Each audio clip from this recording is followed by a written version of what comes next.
This 5-minute solution will show you how to pin a post on Facebook group.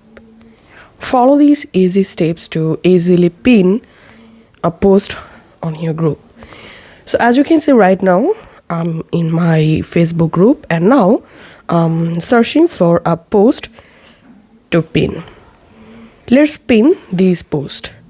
So I'm tapping on this three dot. And here, note one thing, that if you want to pin a post, the post will be pinned to the featured section. So all you have to do is just tap on pin to featured. And once done, I'm going to my featured section. As you can see, here is the post I just pinned in my featured section. And now let's pin another post.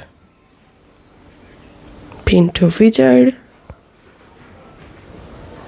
Going to my featured section. And here we can see the post has been pinned to my featured section.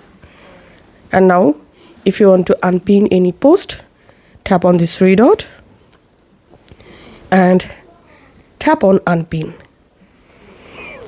So this is how we can do it. If this video helped you out, please leave a like and leave a comment down below. Thank you for watching.